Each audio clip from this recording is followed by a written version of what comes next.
നമസ്കാരം കേട്ടോ. വളരെ സുഖമായിരിക്കുന്നു വിചാരിക്കുന്നു. ഒരുപാട് താങ്ക്സ്. ഒരുപാട് പേര് എന്നെ സപ്പോർട്ട് ചെയ്യുന്നുണ്ട്. അതെല്ലാം ഹൃദയം നിറഞ്ഞ നന്ദി ഞാൻ പറയുന്നു എല്ലാവരോടും. ഇനി നമുക്ക് ഹെൽത്തി ആയിട്ടൊരു സ്മൂത്തി ബ്ലൂബെറി വെച്ചിട്ട് എങ്ങനെ റെഡിയാക്കാൻ നോക്കാം കേട്ടോ. നമുക്കതിലേക്ക് ആവശ്യമായിട്ടുള്ളത് നമുക്ക് ഈന്തപ്പഴം വേണം. അപ്പോൾ ഞാനതിൻ്റെ കുരുവൊക്കെ കളഞ്ഞിട്ട് ഒരു 4 എണ്ണം ഇട്ട് കൊടുത്തിട്ടുണ്ട് കേട്ടോ. ഇനി ഇതിലേക്ക് നമുക്ക് കാഷ്നട്ട് നമുക്ക് ഇതിലേക്ക് ഇട്ട് കൊടുക്കാം. ഇതിലേക്ക് നമുക്ക് ബ്ലൂബെറി ഇട്ട് കൊടുക്കാം. ഇനി ഇതിലേക്ക് നമുക്ക് ആവശ്യമുള്ളത് ഓട്സാണ്.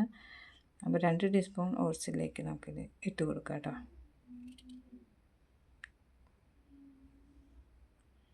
ഒരു ടീസ്പൂൺ കൂടി നമുക്ക് ഇട്ട് കൊടുക്കാം ഇതിലേക്ക്. ഇനി നമുക്കിതിലേക്ക് പാൽ ഒഴിച്ചെടുക്കാം.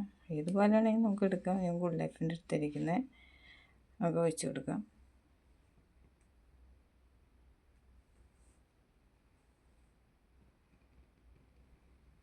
കുറച്ചും കൂടി ഒഴിച്ചെടുക്കാം കേട്ടോ.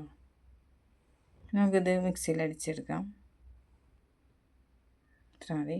മിക്സിയിൽ അടിച്ചെടുക്കാം കേട്ടോ. Very simple. പെട്ടെന്ന് തന്നെ നമുക്ക് റെഡിയാക്കി എടുക്കാൻ പറ്റും കേട്ടോ. ബ്രേക്ക്ഫാസ്റ്റിന് പകരം നമുക്ക് ഇഷ്ടമുള്ളവർക്ക് ഇത് ചൂസ് ചെയ്യാം. നമ്മുടെ സ്കിൻ നല്ല ഗ്ലോ ആവുകയും ചെയ്യും. അതുപോലെ തന്നെ ഹെൽത്തിയാണ്.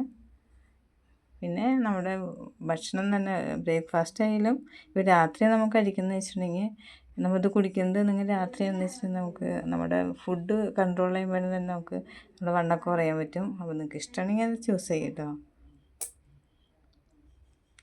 ഒരുപാട് താങ്ക്സ്. ഇത്ര സമയം വീഡിയോ കണ്ടതിന് തന്നെ താങ്ക് യു സോ മച്ച്. അപ്പോൾ ഓക്കെ, അടുത്ത വീഡിയോ ആയിട്ട് കാണാം കേട്ടോ. ലൈക്ക് ചെയ്യാനും സബ്സ്ക്രൈബ് ചെയ്യാൻ മറക്കരുത് കേട്ടോ.